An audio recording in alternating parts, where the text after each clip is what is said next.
you doing, everyone? Welcome back to Braw Cast. I'm Billy Kirkwood. Relaxed. I've never heard of me either, but what the bloody hell is Braw Cast? Well, I will tell you. Not only is it brought to you absolutely free by the guys at Braw Beard Oils, the premier beard oil, beard accessory, t-shirts, hats, combs, shoehorns, whatever you need. They bring you this podcast each and every weekend, and what happens on it, I will tell you. We get to talk to weird and wonderful individuals from all around the world, MMA fighters, wrestlers, comedians, actors, and so much more, burlesque performers, and incredible individuals, and we get to hear a little about their story. This is the return of one of our mental health special episodes. We kind of started at the start of February, got distracted by Braw Cast Live, and now we're bringing it back. I'm very, very excited about this one to kick off March, and I think it's a fantastic one to kick off March with. What we're going to be doing is we're going to be talking to Ben Smith. Now, how do we describe Ben? Well, first of all, he's part of the 401 Foundation. You might have heard the 401 Challenge, which happened all the way back in 2015. But what we want to talk about is the man himself, because he's going to talk us through the journey. He's a brilliant guest. He talks about his issues with mental health, how that transpired to him getting athletic, how to him getting back into running and making those changes in his life, and then the journey that it has taken on.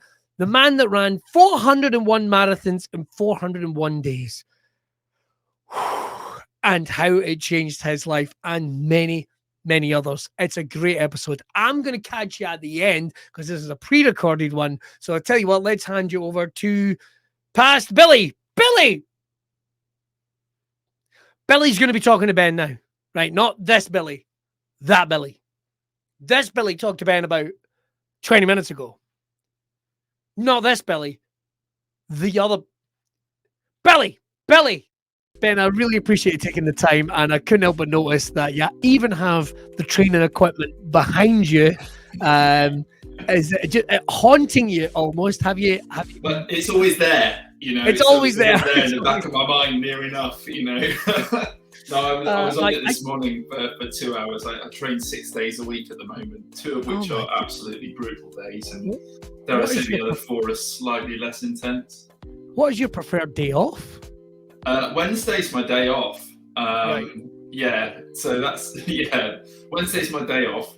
I get a recovery week, one in every 4 weeks. Okay. But that recovery week's more like 10, 11 hours worth of training as opposed to 30. So. Oh my goodness. Yeah. There is so much to unpack here.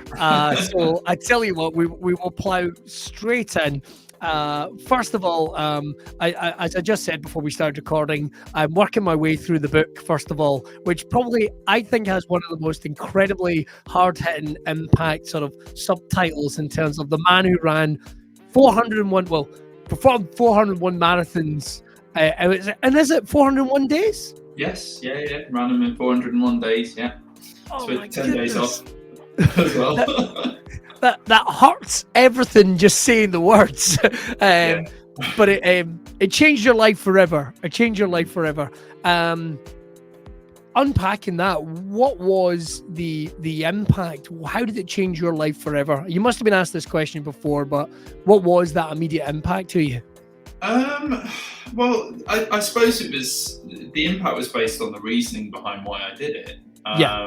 You know, before anybody kind of hears 401 marathons in 401 days and think I've been a runner for the whole of my life, I haven't. You know, right. I was 17 stone and a 40-a-day smoker, and quite a heavy drinker at the age of 29. Right. And unfortunately, I suffered from something called TIA, transient ischemic attack. So an incompleted stroke, I suppose you could call it. And it made me sit up and realise that I'd actually wasted quite a lot of my life. Right. You know, I'm sure we'll go into a bit more detail about it, but you know, that for me was the turning point. And I kind of thought, well, I need to do something. It's probably about a year after somebody introduced me to running, and trust me, I'm me and running, no. You know, I used to be the guy that drove down the road with a fag hanging out the car window thinking people were a bunch of weirdos that were out running. And, you know, there was no way I was going to look good in Lycra. So, but somebody convinced me to go to my run club, which was in South Bristol. And I went. And you know what? I loved it. Wow. And don't get me wrong, I didn't just suddenly wake up one morning and go, do you know what, I'm going to go run 400 more marathons in 400 more days. Nobody does that. That's nuts. But it was a journey for me over the course of about 3 years, you know, building my confidence back and my self-esteem, and you know, dealing with a lot of stuff that had happened to me in my past. Mm-hmm. And then realizing that actually maybe I was put on this earth to do something a bit like Yeah. that. And yeah, just started planning it. And if anything, I didn't put any barriers in my way. And I ended up doing this incredible thing. And I suppose what the impact for me personally is that it helped me realize that I could do anything I put my mind to. But Wow. from a legacy point of view, it's helped us build what we've been trying to build over the last 5 years, which is a mental health foundation. So So it's almost as if you making that change to your life to go running on that first day was almost like the first piece of the jigsaw of this whole image that you've put together, this whole story, this whole vision that you've put together, and what it's led to. Yeah, definitely. It was definitely a jigsaw puzzle. All the pieces didn't fit in the right way to start with, but you know, and it took some time to finish it. I don't even think it's finished now, to be honest with you. But yeah, I think, you know, a lot of the stuff I went through as a kid, I was badly bullied at school, and it had a huge impact on my confidence and my self-esteem, to the point where, you know, I tried to take my own life at 18, and you know, I covered up the fact that I was gay because that's what I was being bullied for. So, you know, those teenage years are so vitally important to a child's life, and it has a huge impact. Now, that stayed with me for the whole of my life. So it impacted how I spoke to people, how I behaved around people, how I held myself, how I kind of, you know, portrayed myself in work, what I did, and everything in my life was governed by others, not me. Yeah. You know, I even went down the line of getting married to a woman, and you know, it was at 29 when I had this TIA at work in a job that I worked 80 hours a week at, trying to earn this lifestyle that I thought I should have on paper, thinking I was happy, but clearly wasn't. Yeah. You know, it was that moment that made it all kind of, you know, come to the front and go, what are you doing? Yeah.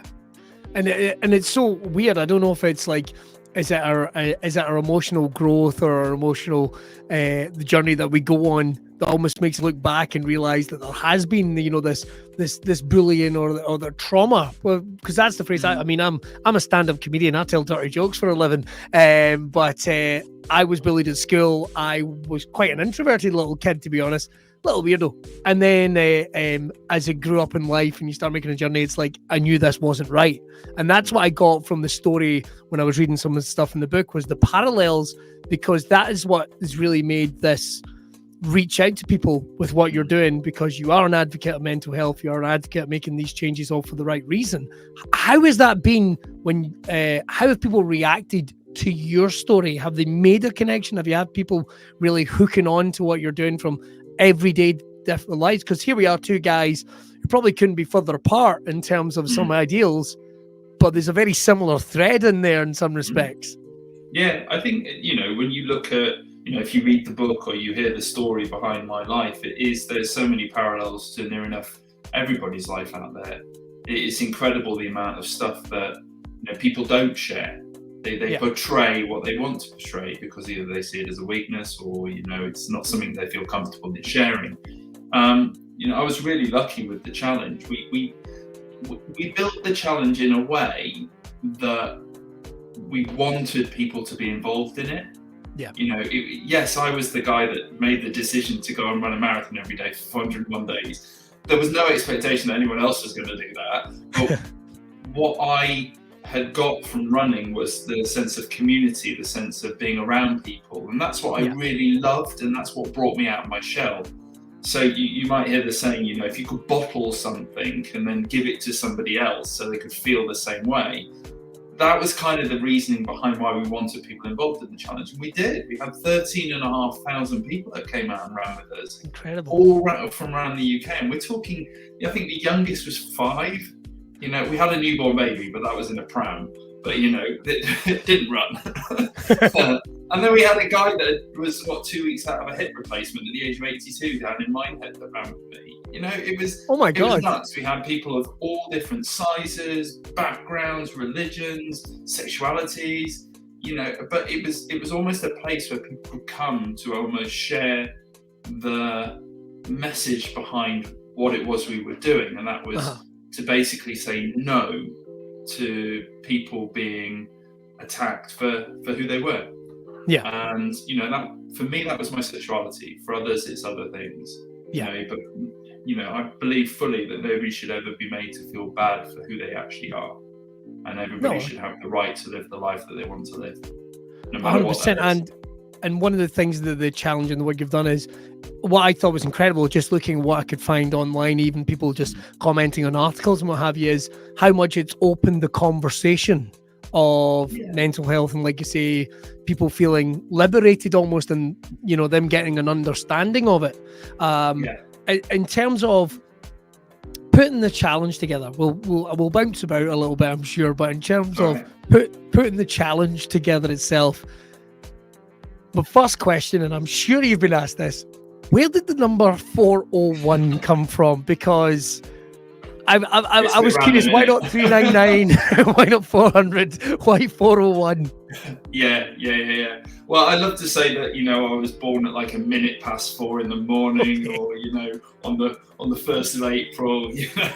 But no, it had no relevance to any of that. To be honest with you, I think we when I was initially building it, I was kind of we plucked a number out of the sky, which i.e. money that we wanted to raise. Yeah. And I kind of thought, well, £250,000. There's me being all naive, thinking, I'll be able to raise £250,000.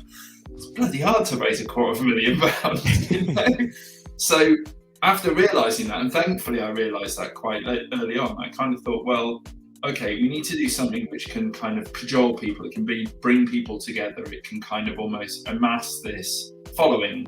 And again, it wasn't for me. It was for the project itself. The goal was to raise £250,000 to help these two amazing charities. So we kind of thought, well, what's the biggest thing I could do in back-to-back marathon running? And I thought, well, what about the world record? So I looked at the Guinness World Record, and I think for a man at the time it stood at about 51. The female one was higher. And I thought, 51, okay, maybe I could do 52. And then I kind of looked at all the rules and regulations from Guinness, and I thought, oh God, is that why I'm doing it? Am I doing it to get a record? Am I doing it kind of, what's the reason? And it actually turned out, for me, it was the reason to raise the money. So we didn't apply for the world record at all. We just thought we'd go and smash it. But it turns out that other people had the same idea. And there were lots of people around the world that had actually done an unofficial kind of attempt at this type of thing. Okay. The most that we could kind of validate was around 365. So I thought, do you know what? I'm just going to round it up. So it was going to be 400. And then I went off to the States, and I met this amazing guy called Larry Macon. I ran 7 marathons in 7 days across 7 states, from kind of St. Louis all the way down to New Orleans in Louisiana. Okay. Yeah. And this guy called Larry Macon, the lankiest Texan you'll ever come across, but he's done multiple marathons, and he's a guru of back-to-back ultra-marathon running. And I told him what I was doing, and he thought it was awesome, And he said, well, what have you thought of a victory lap? I kind of thought to myself, well, it's quite American, that, isn't it? But the more I thought about it, I kind of thought, well, it's a really nice opportunity to bring people together at the end that maybe have been part of it throughout. So when I got back to the UK in April of 2015, I added one, and that's how the 401 Challenge was born. So, oh my goodness. Yeah, it was just almost... It was giving it the freedom and flexibility to grow into the project that we knew it could be. Yeah. And not putting our own limitations on it. That's the kind of best way I can describe it. There must have been a period, though, when you were doing the research, as you saw those unofficial numbers go up, they must be, why couldn't it just been round about 200? I mean, to put yourself into that space to do, I mean, as you're saying, those early attempts of 50, 52 by other people for the Guinness Book of World Records, that had to be, I mean, even though, like you say, you start dialing into the running, fitness, all these things are starting to come together.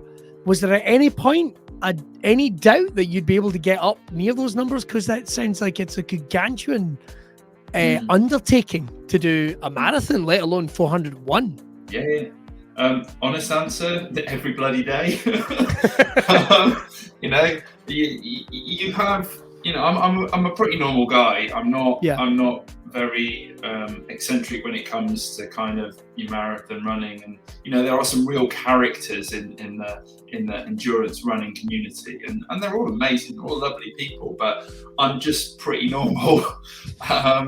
And which might sound completely nuts, me saying that, considering what I've done, but I think for me, I have an amazing family, I have an amazing husband, and I've got amazing friends that actually kept me very grounded, and also kind of helped me in the preparation around the project, but also became my umbrella throughout it as well. So it allowed me to almost decompartmentalize what it was that I was doing.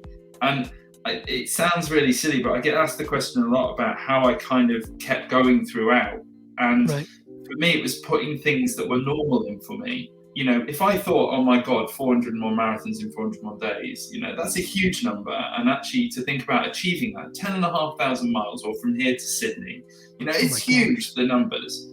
So, that would put automatic doubt or, nervousness in your brain. So what I did was I broke it down into weeks. I'd say if I can just get from Monday to Sunday, and when I got to Sunday, I'd just wipe the slate clean and start again. I had my dad and my husband behind the scenes, planning the marathons with running clubs around the UK, and it was always going to be 401. We planned the end date, so that was set in stone, but I didn't have to think about the kind of intricacies of it. And it allowed me just to kind of live in the moment.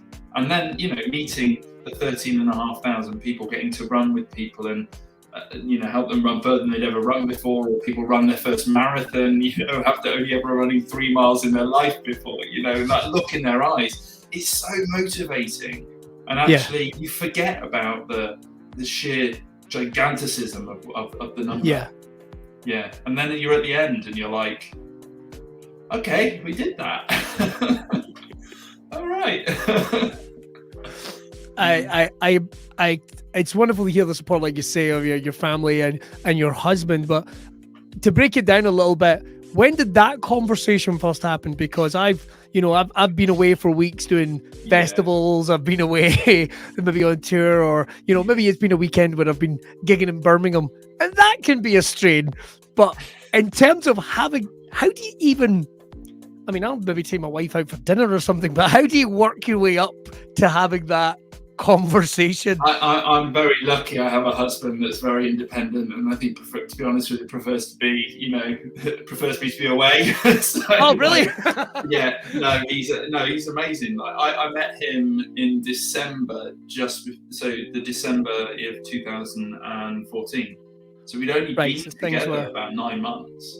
Yeah. And I remember on our first date, which was in Western Supermare, by the way, great. It's only down the road from where I live. So I kind of told him what I was going to do because I knew I liked him. And I thought, and he didn't bat an eyelid.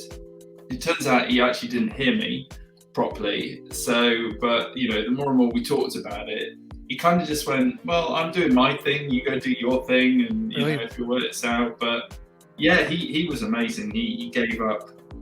Well, I say gave up, it was his choice, but he gave up a lot to support this project. He moved home with his mum and dad. He gave up his PhD. He really invested in it. But I think it was right for him at the time as well. Yeah.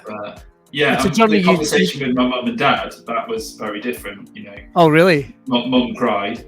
Dad, well, he just went, fine, let's do it. But dad and mum are ex-military. So mum was more worried about, me being safe out there as she is with this new one that I'm going to go and do in America. I think she's more nervous about this one. But my dad was just like, come on, let's do it. And he literally turned mum's dining room into operational command. He had the map, he had me in my little camper van on it. He dealt with running clubs up and down the country. But I think having them involved and help, them being part of it was what really kind of brought this project to life, because it was a family thing that created this amazing feel for lots of other people. And you can read that in the book. You see the snippets from people in the book. Yeah. The people that took part, and as I said, there were thousands of them. And still now we have people that have ran with us in the past, and they're going to be involved in the next project, and they're still supporting what it is we're trying to do. There's a huge community that have hung on all the way since then, and they're excited. 401ers, I love it. We've not found a clever name for them yet, so if anybody knows one. If anyone has a suggestion, 401ers is in pencil. Let's get something in ink for you if anyone has any suggestions. Although I have to say as well, your now husband, I mean, that's going to be pretty impressive sitting down on that first date, even if he didn't hear you right going, he's athletic. Nice. That's good to hear. That's good to hear. Yeah. Yeah, definitely. He actually ran his first marathon with me just after the challenge ended. So he's under his own admission. I say this, but he's actually gone out for a run while we're on this podcast here. But, no way. Yeah. He's gone out for a run, so you might hear him come in a minute. Fair it is. Under his own admission, when we first met, he hated running, couldn't stand it, thought it was stupid. But now, he sees the benefit of it. He won't go out and run marathons, but he'll do a couple of 5Ks a week. And I think that's the great thing about the sport that I found. It's doable by anybody in any quantity. For me, I find that peace and, time away from the world in endurance side of it. For him, it's different. But he ran his first marathon in London the year after I finished, and I ran it with him. That's pretty special. So. I was going to say, does it ever come up in conversation? It's like, well, I've done a London marathon. Yeah, I've done a 401. I've done 401. I know my place. Brilliant. Run. It's to pick up on something you just said there a second ago. Running is something that is accessible for everyone. I mean, we've had a couple of people on this podcast. We've had Bruce Smart, who went around the entire planet on his motorbike from deepest Russia to Siberia to Australia, and all the people that he's met is obviously still in contact. But you mentioned running is something that anyone can do, particularly where we are now in 2022 as things are opening up. I mean, it's something that terrifies me, but it's something I know I'm going to have to do because I'm doing Tough Mudder in the summer and I need to get my fat ass in shape. There's no two ways about it. I have to ask from someone, and it'd be ill of me not to ask someone who has done 401 marathons and counting. What would be your advice for anyone to get started? Like, seriously, and I'm not, I've got the trainers are sitting there, the shots are sitting there. Let's go. What are we doing? I think it's, first of all, and this is me being quite serious on this, is that first of all, I think it's you figuring out whether or not it's actually something that fits with you. Yeah. Because there's, we've got a huge program at the moment with 35,000 young kids around the country. They're doing a big virtual challenge, but they've got over 100 different activities that they can pick from, because it's not about the sport, it's not about the activity, it's about finding something that you find enjoyable that keeps you fit and healthy or allows you to have that kind of time away. Yeah. So for me, that was running, and I find it in cycling, I find it in other things. My other half loves walking. I can't stand it. It's too slow. He likes reading books. I'm not a massive book reader. So I think the first thing would be is figure out whether or not running is something that you want to do. A lot of people feel, because it's so accessible, that it's something they should do and it's something they have to do. But actually, that's not the case. There's hundreds of activities out there that you can get involved in. But if you're interested in running, it's very easy to compare yourself to other people. And that's what you find with a lot of people that start out. They think they should be better than what they are, or they think they should be going farther than what they are, or faster than what they are. And actually, it's got nothing to do with that. There's an amazing app called the Couch to 5K app. And just the small little steps that takes you through. It's about building your confidence and building your, kind of knowledge about you and how you fare, in your running. I'd say first point of call, download that. Doesn't sound bad. Where I started, not where I ended up. So. Well, I'm not saying I'm going to do that straight after this, but I'm probably going to do that straight after this. But but it's great advice, like you say. Getting engaged, finding the activity that connects with you. Because if you don't enjoy, I know some people have said in terms of running or cycling, it's almost like a walk-in meditation for them. They just find themselves getting away, being in that space, unpacking things in their head. It's great for your mental health as well, of course. I call it my filing time. Yeah. Your So it's filing time. It's my filing time. Yeah. So I have this. The way my brain works, Right. I see everything. I see the big picture of stuff, and what I struggle with sometimes is kind of nailing stuff down. So I become quite overwhelmed quite a bit because I'm quite visual when I think. Yeah. I don't know if that's something to do with my dyslexia or whatever that is. But what I find is that being able to put my shoes on and going out for a run, or putting my headphones in and listening to a podcast or listening to music, it just almost shuts me off from the active brain that I have most of the time. And sometimes I don't even think about anything, and it's lovely because I can go out and I can have problems in my head, and by the time I've come back, they've solved themselves, or my whole brain shuffled itself back into place, i.e. my filing time. So yeah, I find that with running and cycling, but as I said, a lot of people find it with lots of other different activities as well, and it's finding that one for you, because having time away in the world we live in now, with every bit of kind of interaction that we deal with on a daily basis, is so important. Which brings us to allowing the brain to breathe and coming up with ideas, which leads us to in 111 days time. I made sure to check the countdown just before we came on. Going to now, anyone in their life could easily do a challenge as epic and as community building as the one you did, but here we are in 2022. What are we going to do now? I feel like I'm asking you to explain yourself. What are we going to do? Okay. Well, what are we going to do? No. What are you going to do, Ben? Yeah. I don't want to come back to anything. What are you going to do, Ben? Yeah. So, it was the challenge that we've got set for summer this year, which will start on the 12th of June and end in September. It was supposed to happen a couple of years ago, but obviously because of the big, we don't say the word, but we all know what that word is. It got pushed back, unfortunately, and almost didn't happen. But I'll be going off to the USA this year. All the accommodations booked, all the flights are booked, the visas sorted. So it's all nailed, but I'll be going to run and cycle 11,500 miles across all 50 US states in 88 days, I think it is. Yeah, 88 days. Yeah. So that's 40 marathons and, shall we say, one big bike ride. So there's the 401 in that. So, and it's to raise £104 for the mental health charity that we actually now run as the legacy to the 401 challenge. And that is to build the world's first mental well-being app that will help you manage, maintain, and treat your own mental well-being by linking you to local community initiatives in your area. As we know, that the stresses and strains on the National Mental Health Service at the moment is just huge, and actually giving you the freedom and flexibility to, find something that kind of fits with the way you feel at that point in time.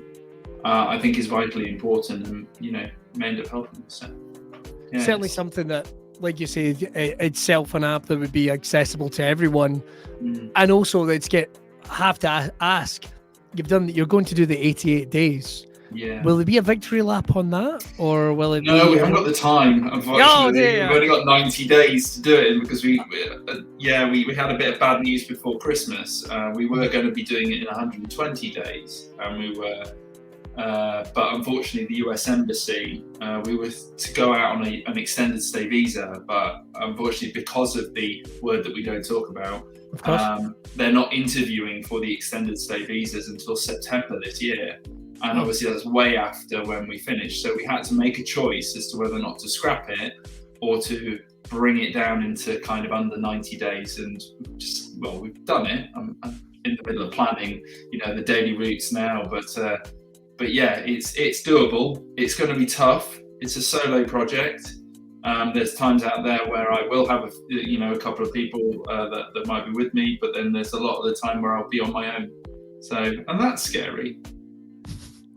Did Mum react any better to this news, or no? Okay, that's no. I keep getting the odd phone call from her going, so you will be careful, won't you? And I love her for that, because that's all she's about, and that's what she wants. She wants me to be safe, and I'm very lucky to have parents and people in my life that care for me that want that. But on the other side, they also know that they know who I am and they know what makes me happy in life and they know why I'm doing what I'm doing and what it's for. So yeah, it's that almost, I'm not a mother, I'm not a father, so I don't understand it from that point of view, but it's always that fine balance, that knife edge of, yeah, that's amazing, but oh my God, we're scared as well. Yes, yeah.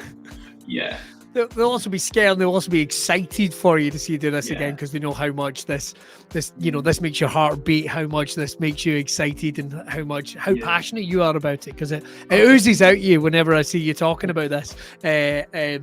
Before we get on to certainly the work of the foundation, I've got to ask you about your traveling across America, because we got to have a little chat on how you've done stuff before. Anywhere in particular that you're looking forward to going to again? You mentioned briefly hitting New Orleans and that side of the States. Anywhere in particular? Not that you'll get, I mean, will you get a lot of time to see anywhere, or will it literally be from the side of a set of sunglasses? I'm averaging about 15 miles an hour on a bike, so you can look. I'm not full pelt, but yeah, I'll be honestly, when I've been going through and all the day-to-day planning and looking at all the different routes and going into Google Maps, I'm using an app called Ride with GPS, which allows you to kind of pinpoint your route and plan it all out. And they'll be up on the, there's maps and routes up on the website now for people to have a look at to see where we're going. But delving down into the Google Map view of it all, what I've really found quite interesting with the whole thing is that it's so different. It is vastly different from the East Coast to the West Coast to the North to the South. There's states like Montana which are just stunningly beautiful, but then you think oh well, Kentucky and Alabama and all of that, but actually when you look at some of the Street View maps on them, it's stunning. So I'm genuinely excited to go to every single one of them. We're even visiting Alaska. We're actually ironically in Alaska for under 24 hours. We fly out in the evening from Seattle to Tacoma. We stay overnight at a hotel at the airport. I wake up at 5 o'clock, start the marathon at 6, finish at 11 o'clock back at the airport, and then get on a plane at 12:30 to fly back to Seattle. So there's not much time to see Alaska, but we're there. And then it's the same with Hawaii at the very end. We fly into Hawaii to run the marathon and fly back the following day, because again, we have to do it all within the visa, within the 90 days. But I'm excited about the intensity of the challenge. I'm excited about trying all the different types of food. People who know me understand that I have this, real affiliation with chicken wings, and America's pretty damn awesome. America's the place to go. I'm trying to figure out how I can fix a chicken wing bucket to the front of the bike. Well, you can have different chicken wings in each state, and this is all the stuff that goes through my mind. Well, I tell you what, if Elon Musk is watching, he can. I'm sure he can rig something up for us. But particularly if you're going through, if you find yourself going through Florida, you've got to get some of the big turkey wings that they do from the theme parks. I seem to remember. Yeah, we go to Tallahassee in Florida. Yeah, so we there we go. In the top part. We skirt in the top and then back out into kind of Alabama. So we don't get to go all the way down to Miami. And if someone can hook Ben up, if someone can make the trip up and give him he'll be easy. Run about breakfast time. All I'll say is announce yourself. Just don't chase me down the road, because that'd be a bit scary. That is true. I never thought about it, particularly in the current climate of the United States. Maybe that would be a good thing. We've got to finish up talking about the work of the foundation. You've obviously said what your plans are, particularly for this challenge, and we are doing Mental Health Month here on the show. We've got to talk about your journey, certainly, but what would be your vision for what the effects the foundation could do for people in terms of this app and developing? What is it that you would like people to go, that's a great idea, I want to help support what Ben's doing? What would be the vision you would like the foundation to really have an impact on people? Well, I think you've spoke about the app. The app is actually stage 1 of 3. Right. The USA Challenge is all about us funding this. We're calling it a wellness app at the minute. But what this app will allow what this app will allow is, as I said, it will connect you as an individual to local initiatives in your area that you'll be able to kind of then pick from to see, something that might help you with your mental health at that point. So that could be from resources to programs to professionals to local community initiative groups, all these things that don't necessarily get a lot of publicity, and it's almost that kind of unknown. People don't really know what's out there. But that's one part of what the app will do. The other part is it'll allow you to donate through it. It'll allow initiatives and resources to list themselves onto it. When you donate, initiatives can apply for grants through it. Then you as a donor will be able to see where your money goes through a social platform on the app. Right. So you'll be able to see every time your money's being spent by projects in your area.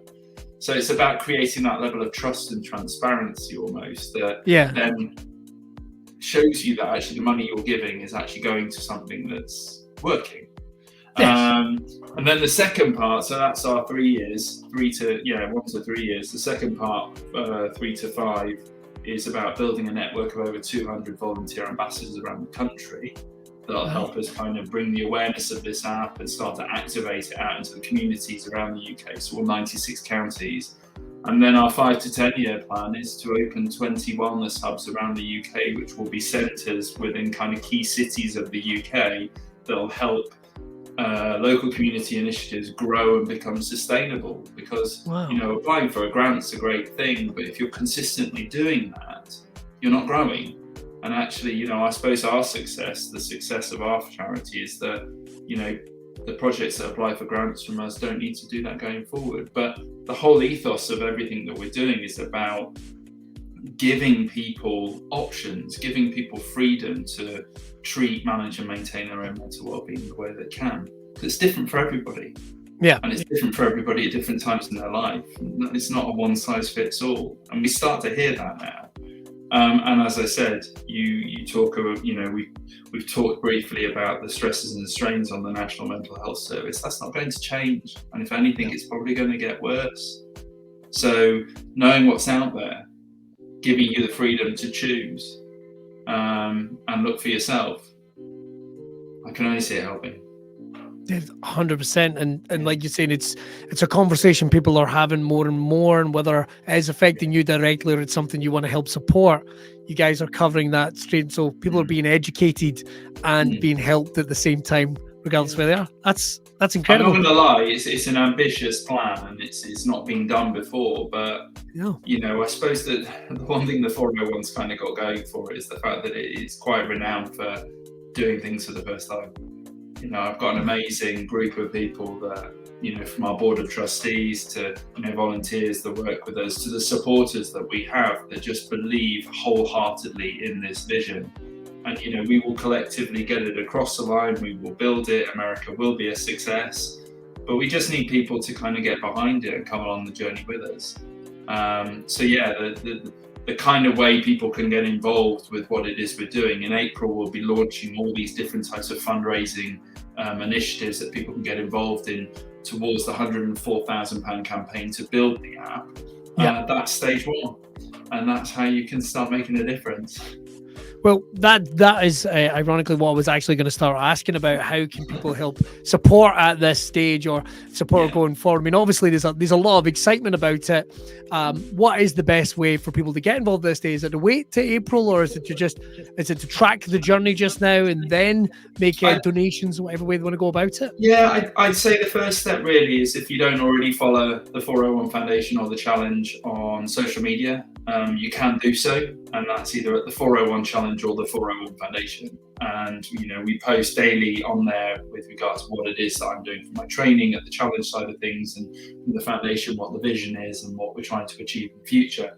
And then that traffics people back to each of our websites, and then from that, news and updates start coming out through the websites, and there'll be more news going forward as to how people can get involved. But yeah, first bet is just to follow us on social, really. Come along on the journey. It's going to be a wild ride. No pun intended. Certainly is.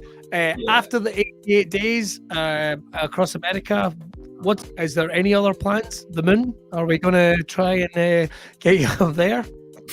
God, can you imagine? I need Elon Musk at that point. Well, we have said this is potentially 2 of 3.